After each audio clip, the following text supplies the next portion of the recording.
2020년 12월의 마지막 주일입니다. 여전히 비대면 예배로 드리고 있습니다.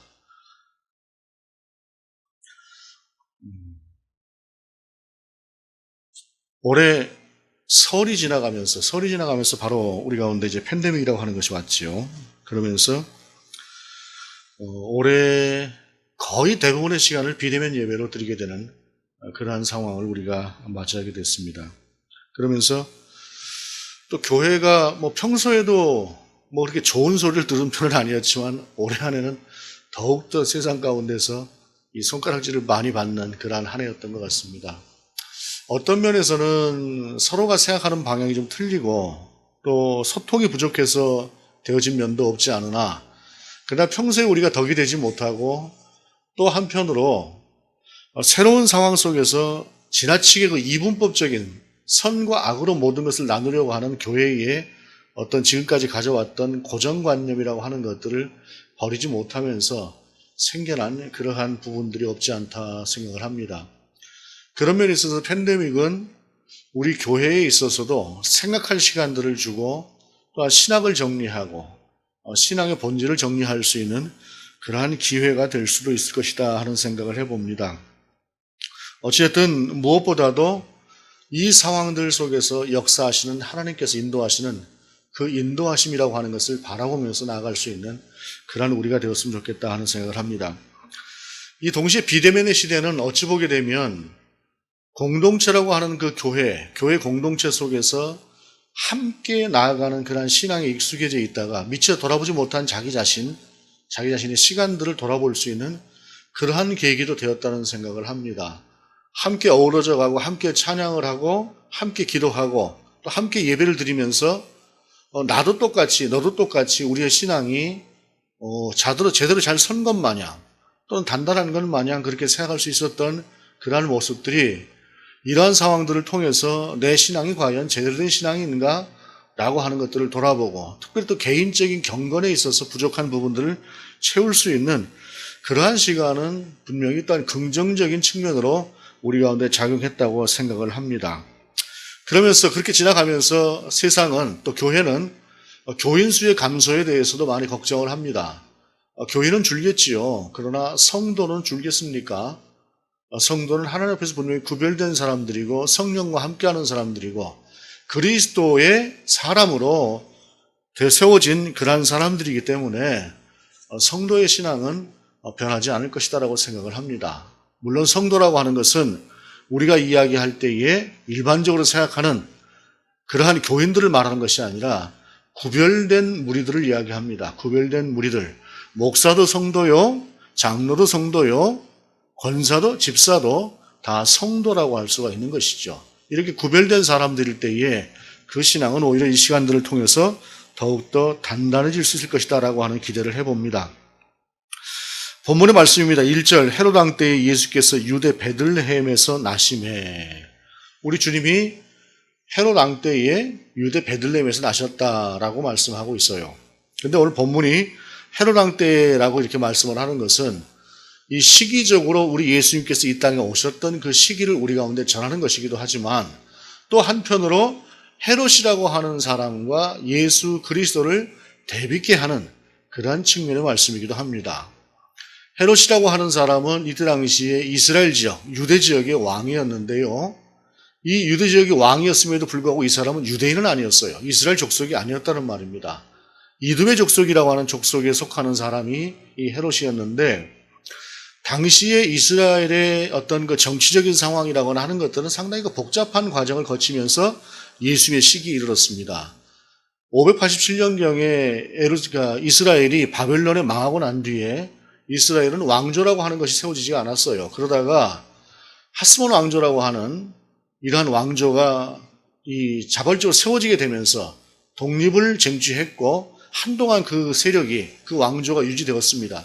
우리 성경에는 전혀 그러한 역사들이 기록되어지지 않으니까 좀 낯설기도 하지만 그러는 가운데 마침내 우리가 잘 아는 것처럼 마사다 전투에서 이제 완전히 그 왕조가 멸망을 하고 그러고 나서 유대 지역은 로마가 보내는 행정관들에 의해서 다스려지게 됐는데 이때 당시에 아주 발빠르게 움직였던 사람들이 이 헤롯과 헤롯의 아버지였습니다.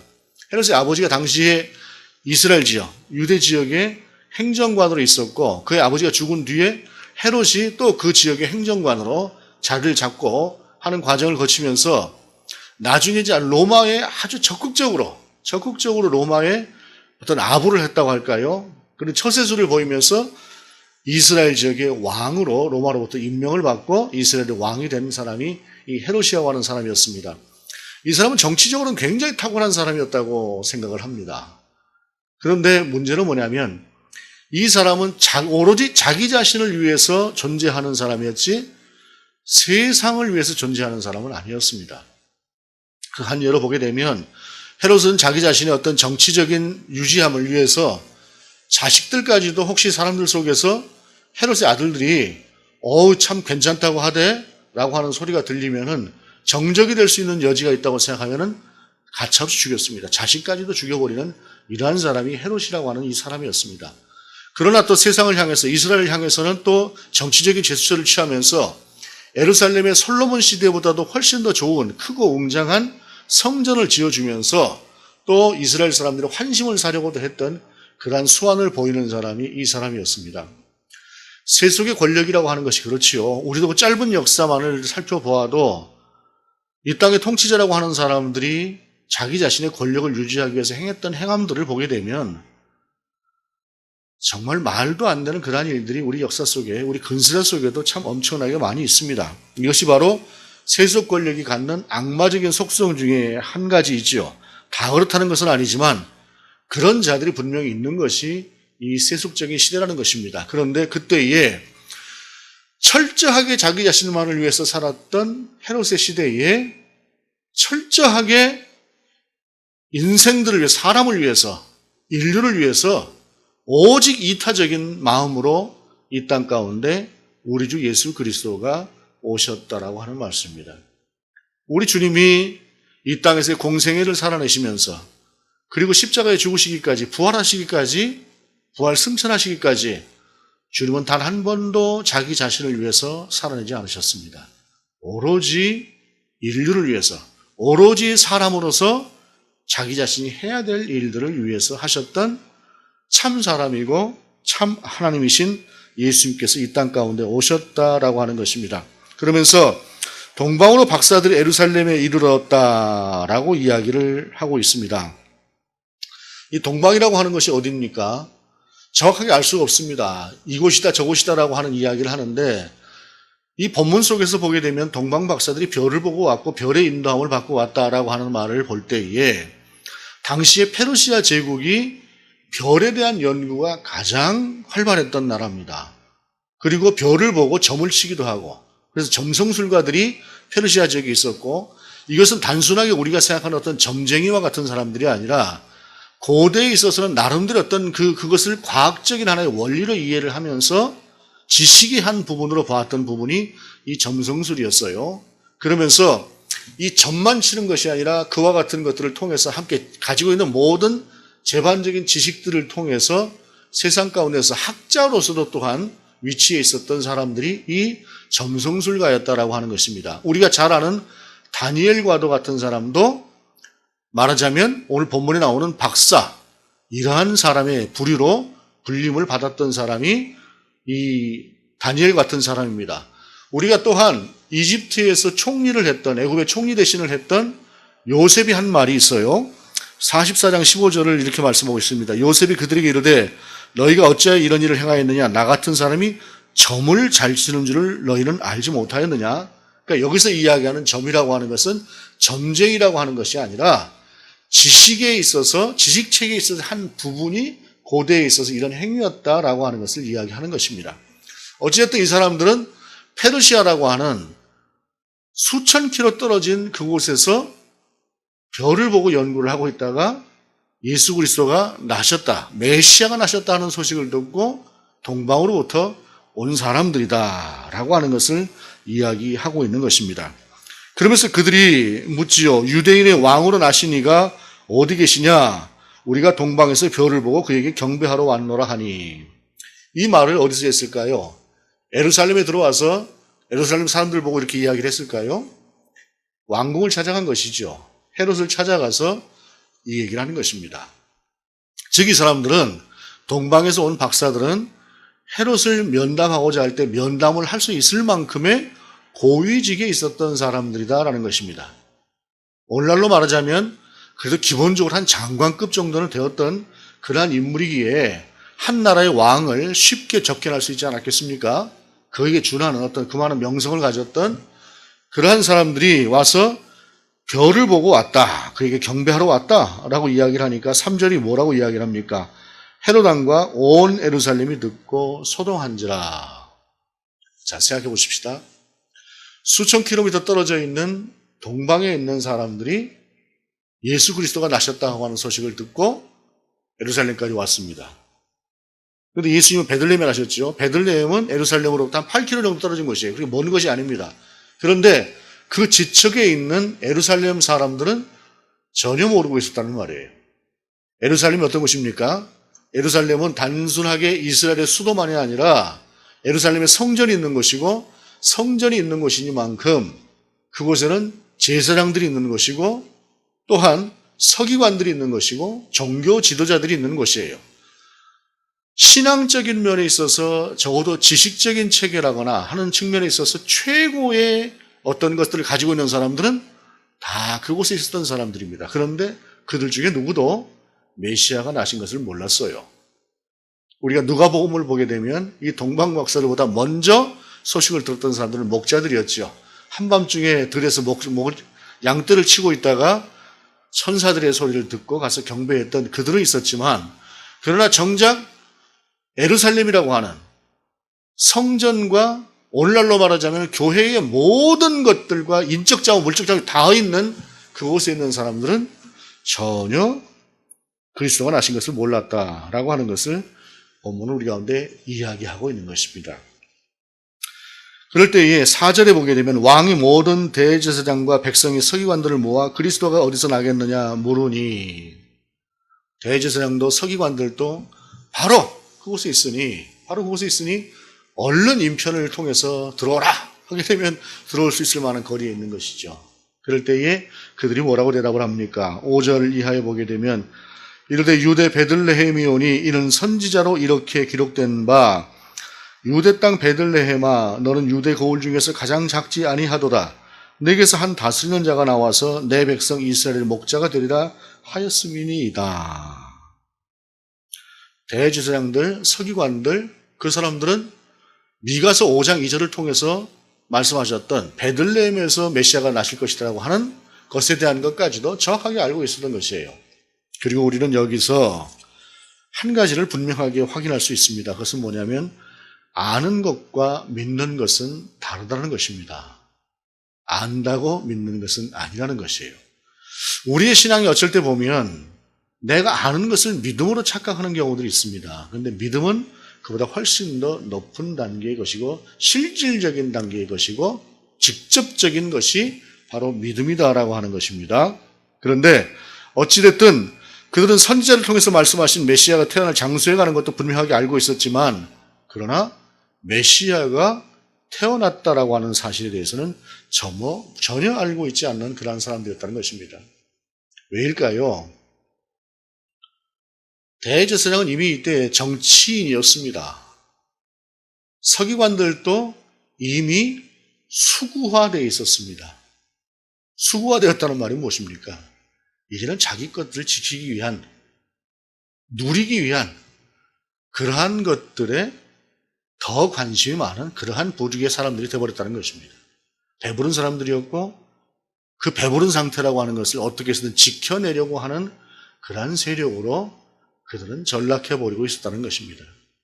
신앙인으로서 하나님을 아는 사람들로서 거룩하게 하나님을 바라보는 것이 아니라 그 직제 속에서 자기 자신이 위치한, 그리고 거기에 있는 자기 자신의 밥그릇만을 귀하게 여기는 그러한 사람들이 되어버렸다는 것입니다. 오늘날 우리가 살아가는 시대를 봐도 그렇습니다. 얼마나 많은 힘 있는 집단들이, 힘 있는 세력들이, 힘 있는 사람들이 수구화되어져 가고 있는가요? 그거는 세속 권력이 갖는 속성입니다. 그러나 교회는 수구화되어 있지 않는가? 라고 하는 것은 사실은 절박한 문제입니다. 세상의 권력들이 수구화된다라고 하는 것은 그것은 바꾸면 되는 일이지만 교회가 수구화된다라고 하는 것은 이것은 정말 심각한 타락이기 때문에 그것은 바꿔지는 것이 아니라 가능성이 없는 것으로 시달려 갈 수도 있다라고 하는 측면에서 우리는 우리의 신앙이 수구적인가? 우리의 교회는 수구적인가? 이 땅의 교회는 수구적인가? 라고 하는 것들을 바라볼 필요가 있습니다. 그렇지 않을 때에 오늘 본문 속에서 나오는 명색이 존귀한 직분이라고 하는 대제사장들도 정말로 자기 역할을 온전히 감당하고 세상을 가르치는 직분에 있는 서기관들도 예수 그리스도가 이 땅에 오셨음에도 불구하고 전혀 모르는 상태에서 오직 지식적으로만 메시아가 어디서 태어날 것이다라고 하는 것을 이야기하고 있는 그러한 모습으로 전락할 수 있다라고 하는 사실을 우리는 본문을 통해서 점검해야 합니다. 내가 수구화된 그러한 그리스도인은 아닌가라고 하는 것이 또한 저와 여러분이 돌아볼 일이다라는 것입니다. 그리고 본문은 7절에 보게 되면 이에 헤롯이 가만히 박사들을 불러 별이 나타난 때를 자세히 묻고라고 말씀합니다. 여기서 가만히 박사들을 불렀다는 얘기는 은밀하게 불렀다는 이야기입니다. 대제사장들도 서기관들도 모르게 불렀다는 것이에요. 오늘 본문 이후에 보게 되면 사실은 헤롯이 전혀 모르게 부를 이유도 없습니다. 왜냐하면 헤롯은 지금 은밀하게 의도를 가지고 부르는 이유가 무엇입니까? 이 모든 것을 오로지 정치적으로만 해석을 하는 것이에요. 이 땅에 정적이 나타난 것입니다. 정적이 나타났기 때문에 자식까지도 죽이는 자가 자식을 하나만 죽인 게 아니라 셋을 죽였어요. 그런 자가 이 땅에 메시아라고 하는 정적이 나타났을 때에 그 정적에 대해서 어떤 마음을 가질 것인가라고 하는 것은 분명한 얘기 아닙니까? 그런데 그러한 헤롯이 오해를 하는 것이 대제사장과 서기관들이 알면 혹시라도 그것을 방해할까 봐 생각을 하고 은밀하게 부른 거예요. 그런데 본문 이하에 보게 되면 대제사장과 서기관들은 방해는커녕에 관심도 없었다라고 하는 것을 볼 수 있습니다. 참 생각해보면 생각해볼수록 가슴 아픈 부분이 이러한 본문입니다. 잘못된 그리스도인들, 하나님과 거리가 멀어진 그리스도인들이라면 이럴 수 있다라고 하는 사실입니다. 그러면서 베들레헴으로 보내며 이르되 가서 아기에 대하여 자세히 알아보고 찾거든 내게 고하여 나도 가서 그에게 경배하게 하라 라고 하면서 어떻게 해서든 그 정적을 제거하려는 그런 의도를 드러내고 있습니다. 그러면서 동방에 있는 박사들에게 그렇게 이야기를 하는 것이죠. 그리고 9절에 보게 되면 박사들이 왕의 말을 듣고 갈새 동방에서 보던 그 별이 문득 앞서 인도하여 가다가 아기 있는 곳 위에 머물러 서 있는지라 그들이 별을 보고 매우 크게 기뻐하고 기뻐하더라 라고 말씀하고 있습니다. 아마도 동방에서 이 사람들이 박사들이 별을 보고 이 땅에 오게 베들레헴까지 예루살렘까지 오게 된 것은 별의 인도함을 보고 온 것이 아니라 별이 떠 있는 것을 보고 왔던 것 같아요. 그리고 그것은 그 별이라고 하는 것이 예루살렘쯤에 서 있으니까 베들레헴이 한 8km 정도밖에 떨어져 있지 않으니까 그 별을 보고 그냥 온 것이에요. 당연히 만왕의 왕은 궁정에서 나시겠지라고 생각을 하고 그렇게 왔던 것이죠. 어찌 보게 되면 우리의 신앙도 이렇게 막연하게 보고 가는 때가 있는 것 같습니다. 막연하게 보고 가는 때. 정말로 자세하게 말씀해 주시는 하나님이 아니라 또 그것을 들을 수 있는 만한 그런 상태가 아니라 그럼에도 불구하고 그들은 방향을 맡겨왔던 것이고 정확하진 않지만 근처까지 왔을 때에 그리고 새로운 것을 알게 되었을 때에 하나님께서는 별을 통해서 이제는 직접 그들을 인도해 가시는 그러한 과정을 통해서 그들을 베들레헴까지 인도하셨던 것이다 라고 하는 것입니다. 때로는 천천히 가기도 하고 때로는 더듬더듬 가기도 합니다. 그러나 우리를 인도하시는 분이 하나님이실 때에 우리는 분명히 그 목적지에 가는 것입니다. 그러나 하나님의 인도하심을 받는 것이 아니라 내 생각을 따라가는 것이라고 한다면 또 다른 어떤 것들을 따라가는 것이라고 한다면 그 자리가 맞는 종착지라고 하는 것은 보장이 없는 것이죠. 우리는 부족하고 연약한 사람들입니다. 우리의 신앙이 그렇게 굳센 사람들도 되지 못합니다.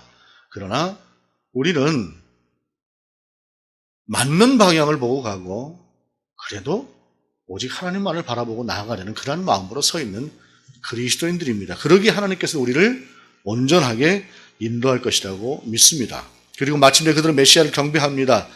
집에 들어가 아기와 그의 어머니 마리아가 함께 있는 것을 보고 엎드려 아기에게 경배하고 보배합을 열어 황금과 유향과 모략을 예물로 드리니라 라고 말씀하고 있습니다. 경배라고 하는 건, 엎드려 경배했다라고 하는 것은 절을 했다는 말이죠. 왕에 대한 예의를 갖췄다는 것입니다. 왕으로 우리 주님을 섬겼다라고 하는 것입니다.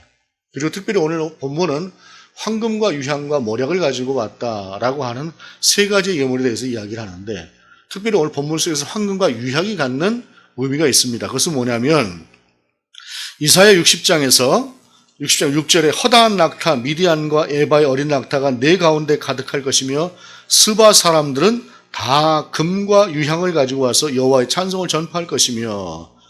무슨 말씀입니까? 이사야서 60장은 빛으로 오신 예수 그리스도, 빛으로 오신 메시아의 그 빛이 열방 가운데 비칠 때에 그와 같은 경배함을 가지고 올 것이다라고 말씀하고 있는 이 말씀이 이루어진 것이다라고 하는 것을 오늘 성경은 말씀하고 있는 것이에요. 즉 메시아가 탄생했을 때에 그런 메시아를 경배하러 올 것이다라고 하는 그 약속의 예언의 말씀이 이루어진 것이다라고 하는 것을 말씀하는 것입니다. 그 다음에 모략이라고 하는 것은 물론 일반인들도 썼던 것이지만은 이 모략이라고 하는 것 자체가 대단히 귀한 그러한 것이었습니다. 그래서 이 시편 같은 경우에도 보게 되면 이 모략에 대해서 시편 45편 8절에서 왕의 모든 옷은 모략과 침향과 육개의 향기가 있으며 라고 하면서 이 모략이라고 하는 것을 왕이 쓰는 아주 귀한 물건으로 생각을 하고 표현을 하고 있어요. 그러니만큼 이 사람들은 황금이라고 하는 것, 유향이라고 하는 것, 모략이라고 하는 것, 가장 최고의 가치를 갖는 예물을 가지고 예수님께 나와서 경배를 했다라고 하는 사실입니다. 그것은 그들이 그만큼 우리 주님 만나는 것을 소원했고, 그리고 그만큼 우리 예수님께 최선을 다해서 경배하기 위해서 준비했다라고 하는 것을 이야기하는 것이죠. 그렇게 그들이 경배했을 때에 12절은 이렇게 말씀합니다. 그들은 꿈에 헤롯에게로 돌아가지 말라 지시하심을 받아 다른 길로 고개 돌아가니라. 지금까지는 별을 통한 인도함이었습니다. 별을 보고 그 방향으로 왔고, 그리고 그 방향에서 조금 어긋났을 때 별이 직접 움직이면서 그들을 인도했습니다. 그런데 이제 그들은 돌아가는 길을 압니다. 오는 길이라고 하는 것을 잘 몰랐던 것이지 왔던 길이라고 하는 것, 그리고 자기 땅으로 돌아간다고 하는 길은 그들은 알고 있었기에 이제는 별이 아니라 하나님께서 꿈을 통해서 직접 말씀하시는 것이죠. 다만 헤롯을 만나지 말고 돌아가라 라고 우리 하나님께서 그들 가운데 말씀하셨다는 것입니다. 하나님께서 우리 인생을 인도하시는 방법은 참 다양합니다. 여러 가지가 있지요. 별을 통해서 인도하실 수도 있고 꿈을 통해서 인도하실 수도 있고, 그래서 획일성을 가지고 무엇을 볼 것이 아니라 다양성을 가지고 우리 주님을 볼 때에 하나님의 그 인도하심을 우리가 경험할 수 있을 것이다 라고 하는 사실입니다. 그런데 그러면 이 동방의 박사들은 그 멀리 떨어지는 곳에서 어떻게 메시아를 알았고 메시아를 경배하러 왔을까요? 참 여러 가지로 수수께끼의 문제이기도 합니다. 그러나 우리가 생각할 수 있는 것은 예수님 당시에 유대인들은 세계 곳곳에 많이 흩어져 살고 있었습니다. 특별히 바벨론의 포로로 잡혀갔던 사람들 중에서는 다니엘과 같은 사람들, 느헤미야와 같은 사람들, 그런 사람들이 그곳에서 자리를 잡고 그 속에서 대단한 영향력을 끼치고 살았습니다. 그런 사람들과 함께 살았던 주변에 있었던 바벨론 사람들, 페르시아 사람들이 다니엘을 보고 느헤미야를 보고 나름대로 느끼는 것이 있었을 수 있을 것입니다. 왜냐하면 한 사람이 신실한 그리스도인이 세상 가운데 섰을 때에 그 신실함이라고 하는 것이 갖는 영향력이라고 하는 것이 분명히 있습니다. 이것을 선한 영향력이라고 합니다. 입으로만의 그리스도인이 아니라 실제로 세상을 향해서 선한 영향력을 끼치는 그러한 그리스도인이고 하나님의 백성일 때에 그가 이야기하는, 그가 알고 있는 그런 것들은 단순한 지식이 아니라 무엇인가 사람을 감동시키고 사람을 움직일 수 있는 그러한 힘으로 작용을 했을 것입니다. 다니엘과도 같은 사람이 그곳에서 목숨을 걸고 하나님의 백성으로 살고자 했고 하나님은 그를 인도하셨고 그를 사용하셨습니다. 이것을 주변에서 보는 사람들 중에서는 다니엘을 보고 시기하고 질투하는 사람도 있었겠으나 그러나 또 한편으로 그렇게 살아가는 다니엘을 보면서 감동을 받았던 사람들도 있었을 것입니다. 그리고 저 다니엘이 경배하고자 하는 하나님은 누구신가? 라고 하는 것을 그들이 혹시라도 생각할 수 있었다고 한다면 다니엘을 통해서 전해지는 하나님 그리고 다니엘의 삶을 보고 감동을 받은 그러한 사람들이 그들 속에도 하나님을 아는 지식이라고 하는 것이 전해졌을 것이고 그들이 그렇게도 귀한 가치로 여기는 그 진리가 그 진리의 끝에 나오는 메시아가 과연 어떤 분인가 라고 하는 것에 대한 그들의 궁금증 그것을 나아서는 신앙과도 같은 그러한 모습들이 그들 가운데 분명히 있을 수 있었을 것이라는 말씀입니다. 이것은 바벨론의 포로로 잡혀갔던 비록 포로의 신분이었던 사람들을 통해서도 하나님께서 그만한 역사를 일으키셨다라고 하는 것을 짐작해 볼 수 있는 부분입니다. 이 세상 가운데서 아무리 그리스도인들이 교회가 별로 큰 대접을 받지 못하는 그러한 시절을 산다고 할지라도 우리의 삶이 이런 선한 영향력을 끼칠 수 있는 삶이라고 한다면 하나님은 우리를 통해서 분명한 역사를 이루어내실 것입니다. 그리고 내가 생각도 못하는 곳에서 이 동방의 박사들 같은 사람들을 하나님은 만들어내실 것이고 예루살렘에서도조차도 메시아를 알지 못하는 그때에 메시아를 경배하는 자로 보냄을 받는 그런 상황이 올 수도 있을 것이다 라고 하는 것입니다. 문제는 나라고 하는 사람이 또한 어떤 존재로 어떤 그리스도인으로 설 것인가 라고 하는 것들이 중요한 때다라는 것이죠. 팬데믹의 시기 절반도 교회를 못 나오고 3분의 2 정도를 비대면 예배로 드려야 했던 올 한 해 무엇이 옳은가라고 하는 것에 대한 참 고민이 많았던 그리고 어떻게 해야 될 것인가라고 하는 그러한 고민이 참 많았던 시대에 한편으로 보게 되면 우왕좌왕하는 면도 있었고 여러 가지 답답한 그러한 부분들도 없지 않았으나 그러나 하나님께서는 별을 보고 나아가는 이 동방박사들을 끝내 예수 그리스도께 안내했던 것처럼 그래도 부족한 대로 하나님을 바라보고 나아가는 우리를 통해서 하나님께서는 분명히 당신의 선하신 계획을 인도하실 것입니다. 동방에서 베들레헴이 먼 거리지요. 그러나 오히려 그들이 가졌던 마음의 거리는 짧은 거리였습니다. 예루살렘에서 베들레헴은 8km밖에 안 되는 그러한 거리지요. 턱도 없이 짧은 거리입니다. 동방에서 비하면. 그런데 그들은 몰랐습니다. 거리가 먼 것이 먼 것만은 아닙니다. 어떠한 상황이라고 하는 것만이 우리에게 중요한 것은 아닙니다. 어찌 보게 되면 더 좋은 상황이라고 하는 것이 오히려 하나님께로 나아가는 데는 방해가 되는 그러한 경우들도 없지 않습니다. 올해 한 해 부족하고 연약한 대로 우리를 인도하시는 하나님 앞에서 우리는 우리가 하나님과의 거리를 어떠한 거리로 인식하고 있는지 그리고 하나님과 나와의 거리는 어떠한 거리인지 비록 교회를 나오지 못하는 그러한 상황일지라도 예배당에서 예배를 드리지 못하는 상황일지라도 우리의 마음은 오히려 더 하나님과 가까워질 수 있는 그러한 시기로 그러한 예배로 저와 여러분이 함께 설 수 있기를 바랍니다. 막연하게 나아가는 것 같아도 하나님은 분명히 우리를 인도하시는 하나님이시기 때문입니다.